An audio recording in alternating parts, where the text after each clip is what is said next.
할렐루야. 부활의 주님이 우리와 함께 하십니다.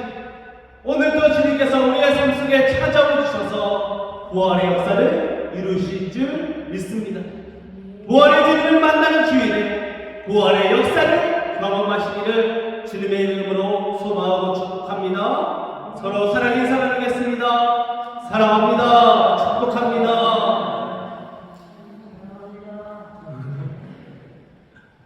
사랑합니다. 부활의 주님이 우리를 만나주십니다. 사람은 그 자리에 맞게 행동하기 마련입니다. 그래서 자리가 사람을 만든다라는 말이 있습니다. 항상 맞는 말은 아니지만 어느 자리에 앉게 되면 그 자리에 맞는 책임감을 갖게 되고 그 책임감이 삶의 노력으로 이어져서 자리에 맞는 사람으로 만들어간다는 뜻입니다.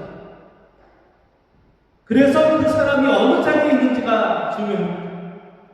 자리라는 것은 단순히 사람이 차지하고 있는 공간, 그 사람이 차지하고 있는 영역 정도에서 그치는 것이 아니라 그 사람의 삶의 모습과 열매를 나타내는 말입니다.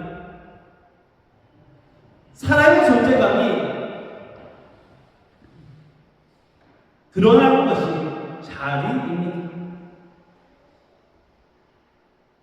자리는 내가 살아가고 있는 모든 공간 또한 처한 현실 모든 삶의 여건을 상징적으로 나타내는 말입니다. 삶을 돌아보시기 바랍니다. 내가 기뻤던 자리가 어디인지, 내가 슬펐던 자리, 내가 힘들었던 자리, 또는 너무너무 즐거워서 지금도 생각하면 웃음이 나오는 그런 자리가 있으신지, 또한 내가 예수님을 만났던 자리, 내가 예수님을 향해 사랑을 고백하고 헌신을 다짐했던 그 자리는 어디였었는지, 또 내가 예배하고 있는 자리, 내가 살아가고 있는 삶의 현장에서 과연 나는 그곳에서도 예배하고 있는지를 또한 생각해 보시기 바랍니다. 성도님들 지금 어떤 삶의 자리를 살아가고 계신가요? 나는 지금 어떠한 삶의 모습으로 하나님을 예배하고 있습니다. 내가 만나고 있는 사람, 내가 하고 있는 일, 내가 겪고 있는 모든 일들을 포함하는 말이 삶의 자리. 그래서 우리가 말하는 것이 삶의 자리에서 예배하고자 합니다. 예배해야 합니다. 라고 말합니다. 그것은 내가 만나는 모든 사람과 함께 예배해야 하고 내가 살아가고 있는 모든 곳에서 예배해야 한다는 것을 의미합니다. 저의 삶의 자리는 무엇이겠습니까? 저는 한 가정의 아들이기도 합니다. 또한 한 가정의 일원으로서 남편의 역할과 두 아이의 아버지로서의 역할을 감당하는 것이 저의 자리인 것입니다. 또한 녹정교회의 담임 목사로서 저에게 주어진 자리가 있습니다. 이러한 직분을 떠나서 가장 중요한 것은 하나님 나라의 한 백성으로서, 한 사람의 성도로서, 그리스도인으로서 어디에서나 빛과 소금으로 살아가는 것이 저의 자리인 것입니다. 동일한 조건일 수 있습니다. 다른 사람과 크게 다르지 않을 수 있습니다. 비교해보면 어려운 자리일 수도 있습니다. 열악할 수도 있습니다. 그러나 이 삶의 자리를 어떻게 바라보고 어떻게 살아가는가는 그 사람의 믿음에 따라 다를 수 있습니다.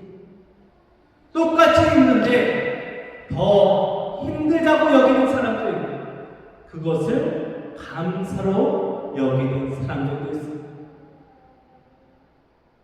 그러나 우리가 한량없이 판단할 수 없는, 함부로 그것을 바라볼 수 없는 삶의 자리에 있는 사람들도 있습니다. 어떤 이들은 감당하지 못할 만큼 큰 어려움과 환난 속에서 삶의 자리가 무너지는 것을 경험하기도 합니다. 최근에 산불로 집을 잃은 사람들이 있습니다. 최근에도 수단에 전쟁이 나서 한국인들을 긴급하게 대피시키는 그런 일들이 있습니다. 우리 남수산 선교사님이 이제 그곳에서 멀지 않아서, 지난주 우리가 설교하셨던 김재용 선교사님이 그곳에서 멀지 않은 곳에 있어서 혹여라도 선교사님이 이곳에 있는데 선교사님 가족들이 괜찮은지 염려가 되기도 합니다. 우리의 삶의 자리는 어떠신가요? 성인의 삶의 자리는 평안하신가요? 우리가 평안하다고 해서 삶의 자리가 은혜로운 것은 아닐 수 있습니다. 아무 일 없다고 해서 그 자리가 항상 안전한 것은 아닙니다. 우리의 삶의 자리에서 하나님의 선하심이 나타나고 있습니다. 아니면 내가 원하는 대로 살아가면서 세상과 다르지 않은 삶의 자리로 만들어가고 있지는 않은가? 나의 평소의 삶의 모습이 세상의 사람들의 삶의 모습과 차별이 되는지, 구분이 되는지 한번 돌아보시기 바랍니다.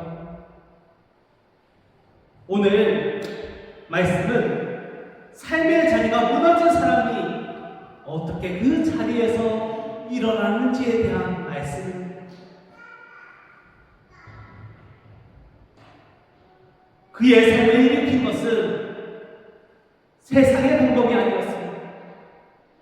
오늘 그가 어떻게 그의 삶의 자리에서 일어나는지를 함께 나누어 보면서 우리의 삶에도 그 주님이 찾아오시고 성령들의 삶의 자리마다, 그리고 성령들이 기도하고 있는 그 누군가가 부활의 주님을 만남으로 그 자리에서 일어나 새로운 생명의 삶을, 부활의 역사를 누리게 되기를 주님의 이름으로 소망하고 축복합니다. 예수님이 어디에서 돌아가셨습니까? 십자가에서 달린 곳이 어디입니까? 녹전이는 아닙니다. 예루살렘이죠. 예루살렘에서 예수님이 돌아가셨으니 제자들은 예루살렘을 피하고 싶었을 것입니다. 원래 제자들에게 예루살렘은 성공을 상징하는 곳이었습니다. 예수님이랑 3년이란 시간을 보내면서 이제 예루살렘에 입성하고 나면 우리가 꿈꾸었던 이 땅에서의 다윗의 왕국, 부귀 영화, 높은 간직, 내가 꿈꾸는 것이 다 이루어진다고 생각했습니다. 그런데 그 꿈이 부서지고 무너지는 것에는 채 일주일이 걸리지 않았습니다.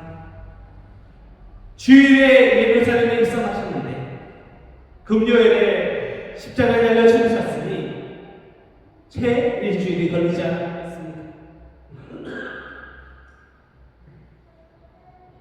자신의 꿈을 이루지 못한 정도에서 끝나면 다행인데, 자신이 따르던 스승인 예수님, 구원자로 보였던 예수님이 가장 잔인한 일면, 가장 큰 죄를 지은 사람들이 달리는 저주의 상징인 십자가에서 죽었으니 그들의 꿈은 완전히 무너지고 사라지고 부셔져 버렸습니다. 예수님이 죽고 나서 내가 예수님을 믿습니다 라고 말하는 것은 나도 예수님을 따라 십자가에서 죽겠습니다 라고 말하는 것과 같았습니다. 그래서 제자들은 도망갔습니다. 예수님을 외면했습니다. 오늘 우리가 읽었던 사도행전 3장에 나오는 베드로와 요한도 마찬가지입니다. 베드로는 다른 사람은 주님을 떠날지언정 나는 떠나지 않겠다고 말했습니다. 주는 그리스도시요 살아계신 하나님의 아들이라는 믿음의 고백을 했던 그가 사도행전 3번 주님을 외면했습니다. 주님이 십자가에 달리셨을 때 멀리서 바라볼 뿐 아무것도 하지 못했던 사람입니다. 요한은 어떻습니까? 요한도 베드로와 함께 예수님이 가장 사랑하던 제자였습니다. 그는 십자가에 달리신 예수님을 가장 가까이에서 바라보았지만 아무것도 하지 못했습니다. 내가 가장 사랑하는 주님이 십자가에 달리셨는데 내가 아무것도 할 수 없다는 그 무력감, 사랑하는 사람이 죽어가고 있는데 아무 힘도 쓸 수 없다는 그 절망감이 그들을 사로잡았습니다.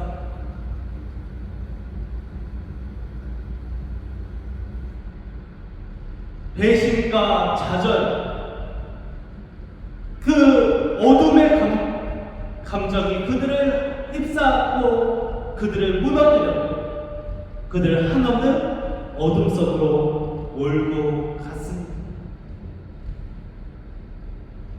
그래서 그들은 예루살렘을 떠났습니다.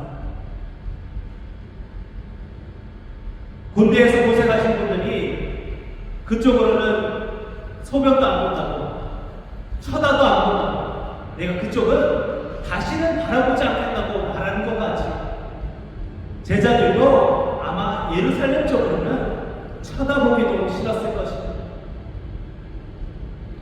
실패의 자리입니다. 그곳은 절망과 좌절과 낙심의 자리였습니다. 철저한 실패의 자리였습니다. 그런 그들에게 부활의 예수님이 찾아오십니다. 그들은 갈릴리로 돌아가서 다시 배에 올라 고기를 잡고 있었습니다.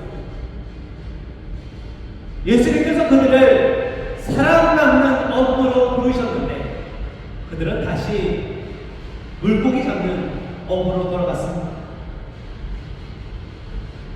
삶의 실패 가운데 좌절한 그들을 예수님은 다시 한번 안아주시고 먹이시고 용서해 주시고 위로하시고 다시 사랑을 품고 삶의 현장으로 주님의 증인으로 세상으로 보내주십니다.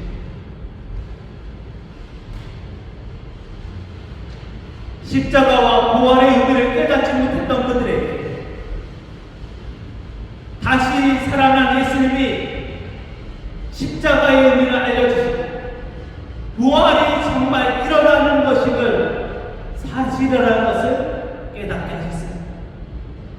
십자가가 끝이 아니라 시작이며 실패가 아니라 완전한 성공이라는 것을 알게 하셨습니다.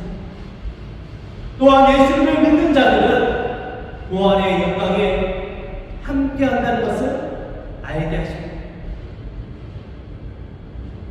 그리고 다락방에 함께 모여 성령의 강권적인 역사심을 경험하게 된 제자들은 이제 전혀 다른 사람들이 되었습니다. 실패의 자리 예루살렘에 다시 돌아가 교회를 세웁니다. 예수님이 잡히시던 흩어졌던 그들이 다시 모입니다. 다시 모여 함께 떡을 떼고 기쁨과 순전한 마음으로 음식을 먹고 하나님을 찬미하였습니다. 실패와 절망의 자리였던 예루살렘에서 그들은 다시 새로운 시작을 선포하였습니다. 예수 그리스도의 부활을 믿으니 죽는 것이 두렵지 않았습니다.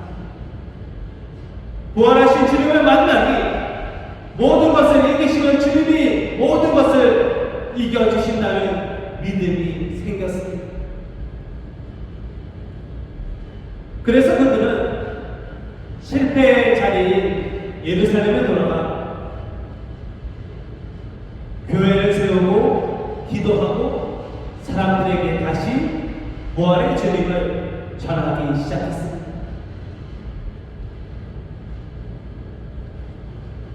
예루살렘은 그들에게 실패의 자리였지만 부활의 주님이 그들과 함께 하시니 그곳은 회복의 자리가 되었습니다. 부활을 경험하면 삶이 달라집니다. 우리도 부활의 주님을 우리의 삶에서 만나게 되길 소망합니다. 죽음까지도 이기시고 부활하신 주님이 성령들의 삶 속에 찾아가셔서 지금까지의 삶의 자리가 어떠했든 간에 그 삶의 자리를 변화시켜 주셔서 실패의 자리였던 예루살렘이 회복의 자리가 되었던 것처럼 성령들의 삶에도 새로운 시작이 일어나기를 기대해 봅니다. 죽음까지도 이기시고 부활하신 주님이 우리를 사랑하시되 끝까지 사랑하신다는 것을 기억하시고 부활의 소망을 간직하고 날마다 희망을 노래하게 되기를 소망하고 축복합니다. 이제 제자들은 전혀 다른 사람이 되었습니다.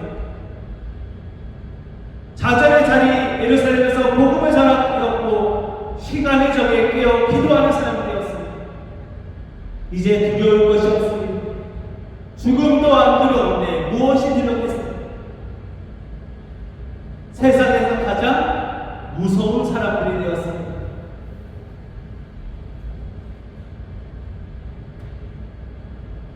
주저하는 것이 없어진 그들은 예루살렘의 가장 중심인 회당에 가서 예수님을 선포하기 시작합니다. 그리고 시간을 정해 기도합니다.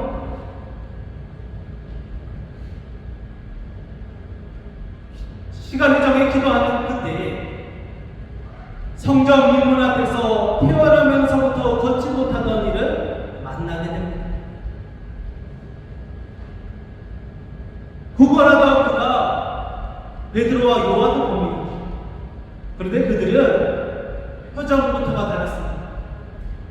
베드로와 요한은 지금 두려울 것이 없는 사람들입니다. 얼마나 얼굴에서 광채가 나고 기뻐하는 모습들이 넘쳤겠습니다. 평생을 구걸하던 그는 저 사람들은 뭔가가 있구나. 보통 좋은 일이 아니면 저런 표정이 나올 수가 없을 텐데 저 사람들은 아마 큰 부자이겠구나 라는 생각을 했을 것입니다.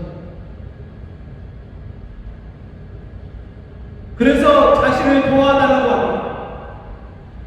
그런데 베드로와 요한은 그가 원하는 돈을 줄 수 있는 사람이 아니었습니다. 그들이 경제적인 활동을 하는 것도 없었고 가진 것이 없었기에 그가 원하는 은과 금은 줄 수 없었습니다. 베드로는 성전 앞 미문에 앉아서 걷지 못하며 구걸하는 그를 보면서 그의 아픔이 자신의 아픔으로 느껴졌고 그를 위해서 무엇이라도 하고 싶었습니다. 주머니에 가진 것은 아무것도 없었습니다. 그런데 내가 가진 모든 것을 주고 싶었습니다. 그리고 이렇게 외칩니다. 은과 금은 내게 없거니와 내게 있는 이것을 내게 주노니 나사렛 예수 그리스도의 이름으로 일어나 걸으라. 할렐루야.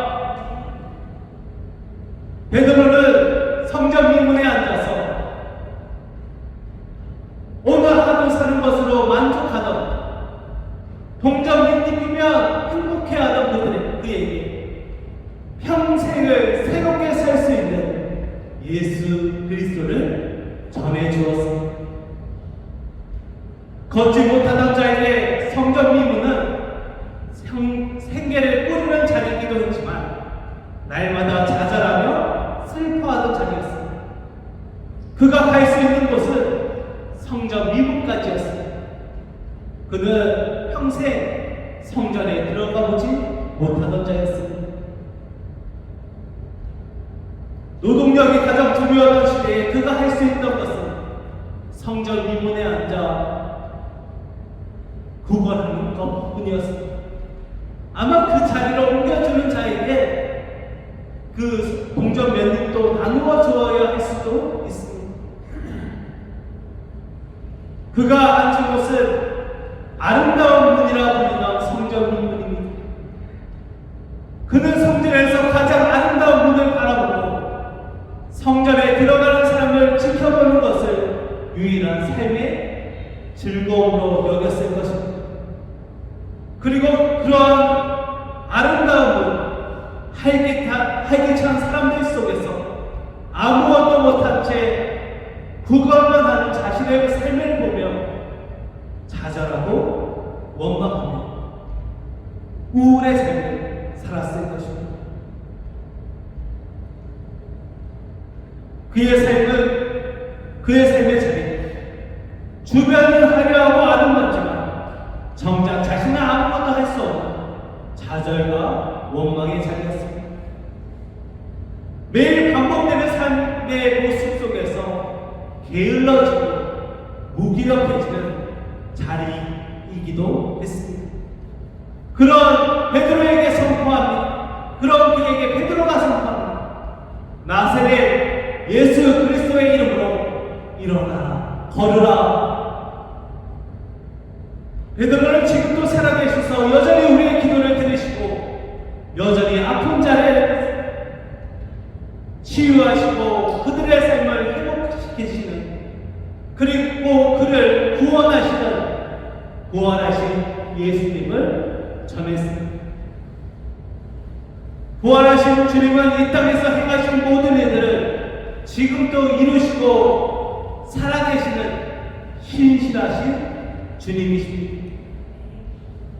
베드로는 자신이 만나 부활하신 예수님이 지금도 나와 함께함을 믿고 나사렛 예수 그리스도의 이름을 선포하였습니다.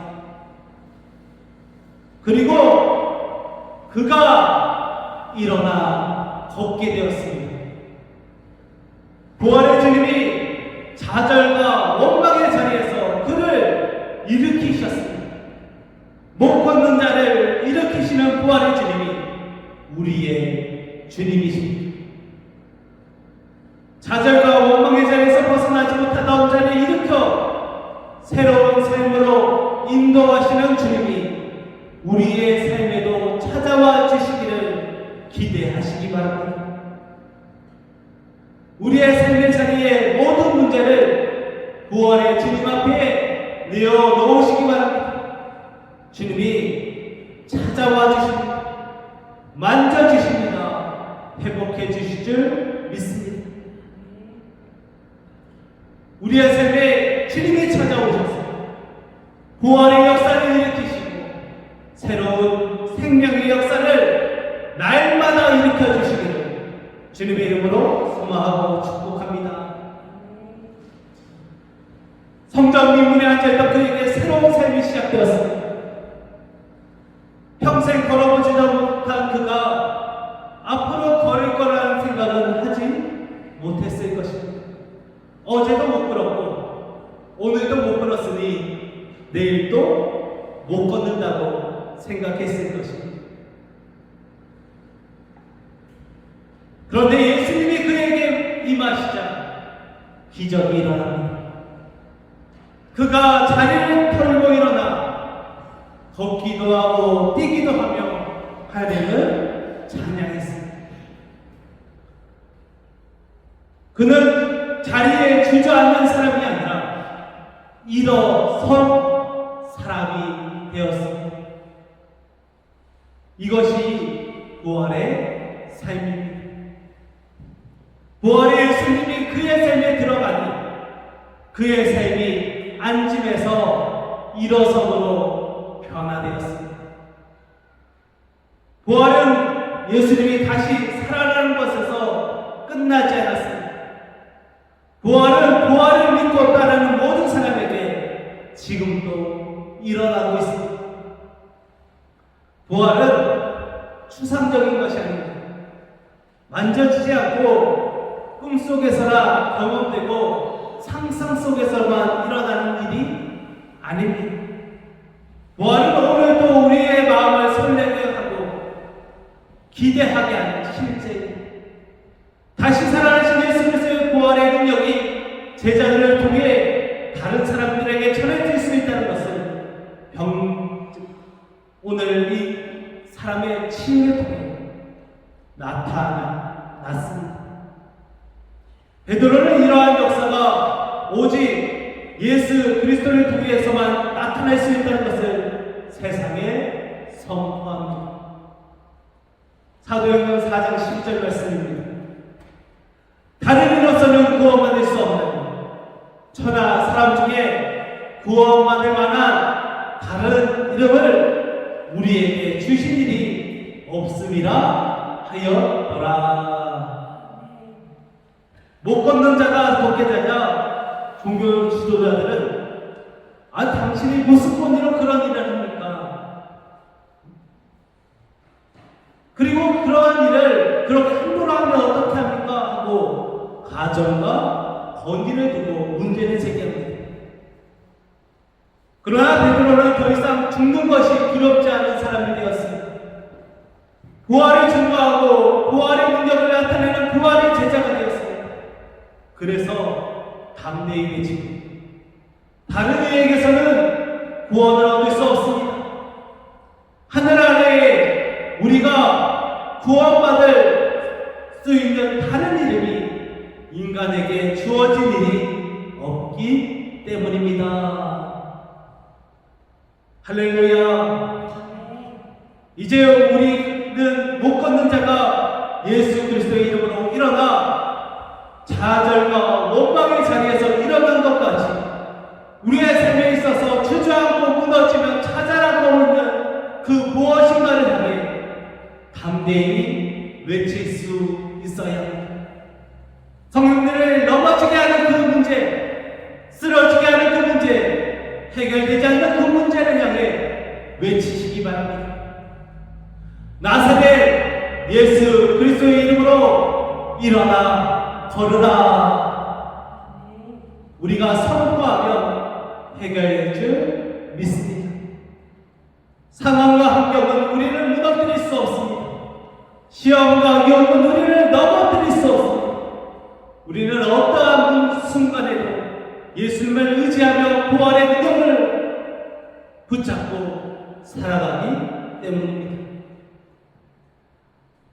1800년대에 미국에서 뚜렷한 병도 없는데 몸이 너무 약해 거의 평생을 침대에서만 보냈던 한 여인이 있었습니다. 태어나면서부터 평생토록 침대에만 있었습니다.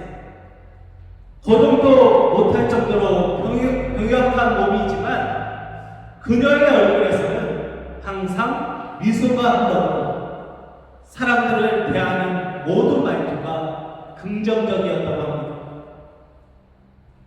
그녀의 사정을 알고 딱한 마음을 가진 사람들이 그녀를 위로하기 위해 찾아갔는데 30분만 함께 있으면 어느새 웃으면서 함께 즐거운 시간을 보내었다고 합니다. 하고 싶은 것도 제대로 못하고 가고 싶은 것도 가지 못하고 아무것도 할 수 없는 삶인데 어떻게 매사에 긍정적일 수 있는지 사람들이 물어보았다고 합니다. 그러면 그녀는 저에게는 특별한 무기가 있습니다 라고 대답했다고 합니다. 그래서 그 무기가 무엇인지 물어봅니다. 그러자 이렇게 말합니다.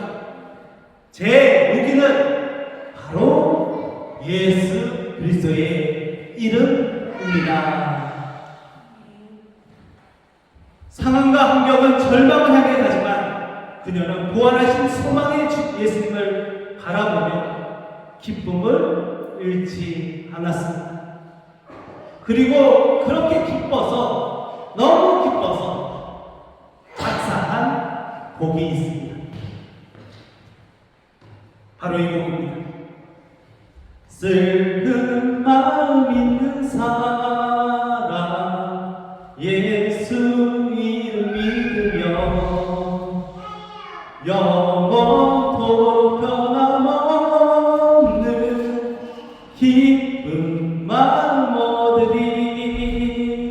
예수의 이름은 세상의 소망이요 예수의 이름은 천국의 기쁨일세. 할렐루야. 이 이야기의 주인공은 슬픈 마음 있는 사람이라는 찬송을 쓴 리디아 덱스터 여사의 이야기입니다. 우리의 삶에도 어려움이 다가올 수 있습니다. 그러나 우리는 그 자리를 털고 일어나 믿음으로 나아가야 합니다.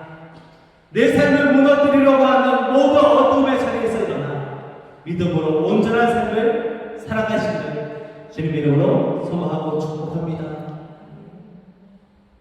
예수님의 이름은 예수님의 존재를 의미합니다.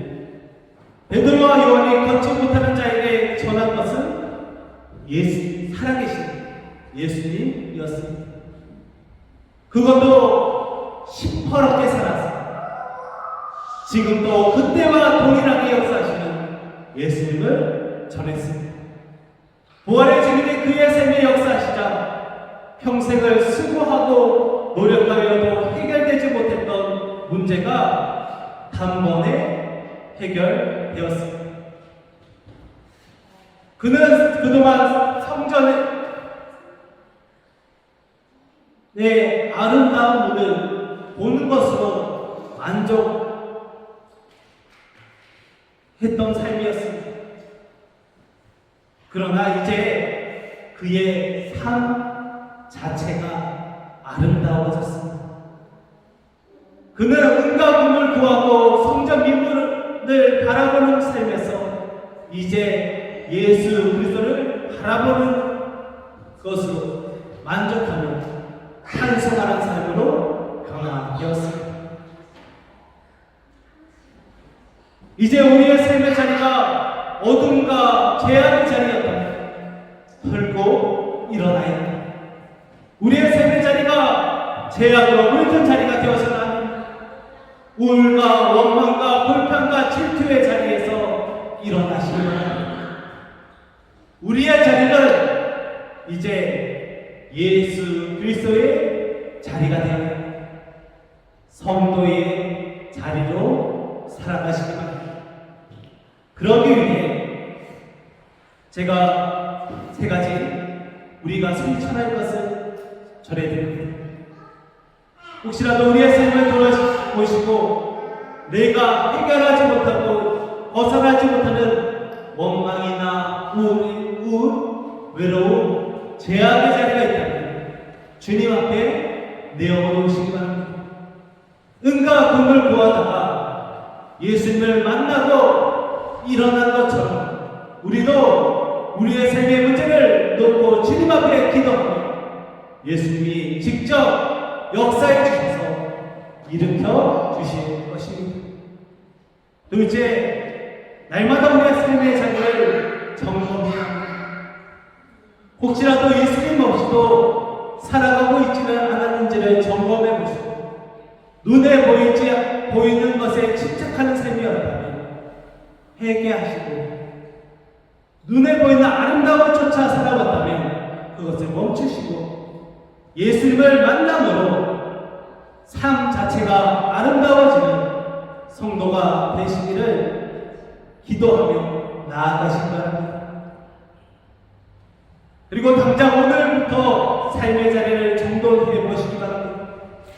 절망적인 상황 속에서도 기쁨을 노래한 리디아 빅스터 여사처럼 우리도 어떠한 상황 속에서도 부활의 주님을 의지하며 성도의 자리를 지키고 주님을 찬양하는 삶을 살 수 있어야 합니다.